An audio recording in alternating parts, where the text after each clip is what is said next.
Have you ever wondered why good people seem to suffer more? It's a question that echoes through time, a puzzle that many of us have tried to solve in our own lives. You give your all, you help others, you act with kindness, yet it feels like life keeps throwing hurdles your way. If you've ever felt this way, lost and questioning if your kindness is a weakness, then this story is for you. It holds a deep and powerful lesson that might just change the way you see your own struggles. So let's explore this together, and by the end, you may find that your pain is not a punishment, but a sign of your greatest strength. There was once a man named Aaron who lived in a small, quiet village nestled between rolling hills.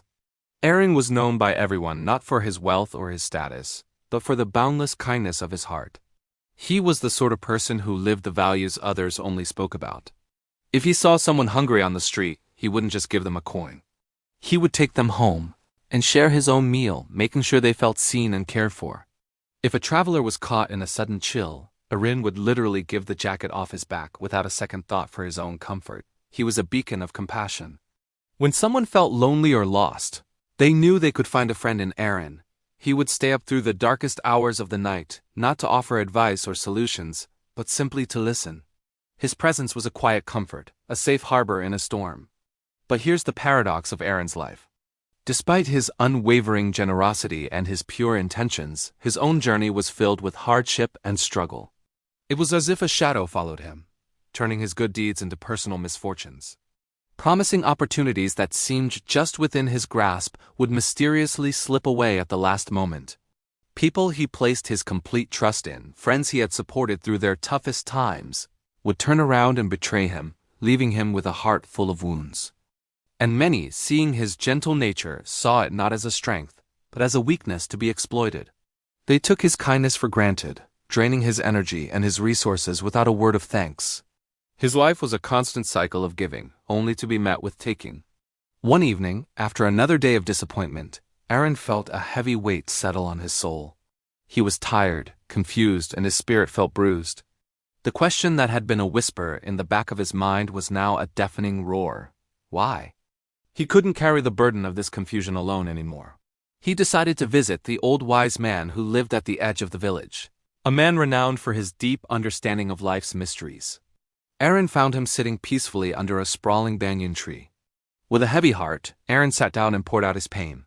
He asked, "Master, why do good people suffer more? I try my best to help everyone, to live a life of compassion, but life just keeps hurting me. What am I doing wrong?"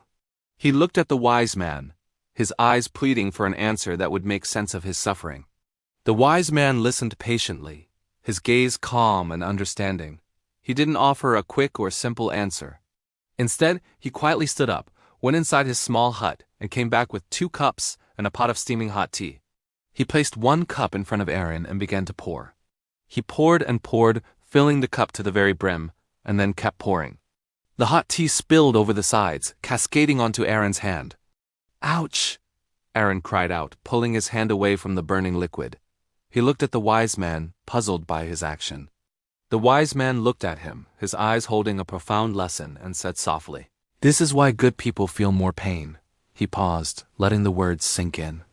When your heart is full, brimming with love, overflowing with care, and saturated with compassion, even a small shake, a minor disturbance from the outside world, can cause your emotions to spill over. Aaron stared at his hand, then at the overflowing cup, his mind racing to connect the dots. The wise man saw his confusion and knew he needed another image to grasp the truth. He gently pointed to a tall, majestic tree that stood a short distance away. Its trunk was not smooth and perfect. Instead, it was covered in scars, knots, and deep marks. It was a testament to a life lived through seasons of struggle. "Look at that tree," the wise man said. "It is the strongest, most resilient tree in this entire village." Do you think it became strong by avoiding the storms? No, it became strong because it survived them. Every single scar you see on its trunk tells a story. Each mark is a memory of a time it stood firm when the fierce winds tried to break it, when the heavy rains tried to uproot it. Its scars are not signs of its weakness, but emblems of its endurance. The wise man turned his gaze back to Aaron, his voice filled with warmth. "Good people like you," he continued, "are not shallow. You feel things deeply. Because you choose to care more, you inevitably love more. Because you choose to give more, you open yourself up to the world more. So when life shakes you, when the storms of betrayal or disappointment hit, your heart naturally reacts strongly. Your pain is more intense because your capacity for love is greater. But you must understand, this is not a weakness. This is the very source of your strength. It is proof that your heart is alive and full. A quiet understanding began to dawn on Aaron, but one question still lingered. He whispered, his voice barely audible, "But why does it have to hurt so much?" The wise man smiled gently. "Because your heart is open," he replied. "Think of it this way. A heart that is closed off, that builds walls to protect itself, will certainly feel less pain. It shields itself from disappointment and hurt, but in doing so, it also shields itself from everything else. A closed heart feels less love, less joy, less connection, and ultimately, less of life itself. The suffering you feel is a sign. It is a sign that you are truly living, that you are growing, and with every storm you weather, you are becoming stronger, just like that scarred old tree." Aaron sat in silence for a long time, the wise man's words washing over him like a gentle rain.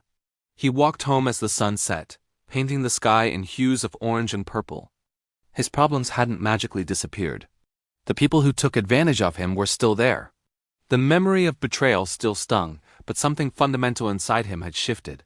He no longer saw his pain as a punishment from the universe or a sign that he was doing something wrong. Instead, he saw it as proof of his strength, proof that his heart was open and full, proof that he had the courage to care in a world that often seemed not to. From that day forward, Aaron continued to be the kind, compassionate man he had always been. But now he did it with a newfound understanding. He wasn't kind because he expected the world to be kind back to him. He was kind because he refused to let the harshness of the world change the goodness within him. He understood that his deep feelings were not a curse, but a gift. And his scars were not reminders of his pain, but symbols of his resilience. He was a tree that had weathered many storms, and he stood taller and stronger for it. This story teaches us that if you are a person who feels deeply, who loves fiercely, and who suffers because of it, you are not weak. You are one of the strong ones. Your pain is a reflection of your capacity for love. Your heart is not broken. It is open. It's a heart that is brave enough to feel, to connect, and to grow, even when it hurts. So the next time you feel the sting of suffering, remember Aaron and the wise man's words. Your pain is the evidence of your beautiful, compassionate, and incredibly strong heart. If this story touched your heart and gave you a new perspective, make sure you subscribe to English Tailies. We are dedicated to bringing you more powerful stories that inspire, uplift, and bring meaning to your day. Thank you for listening.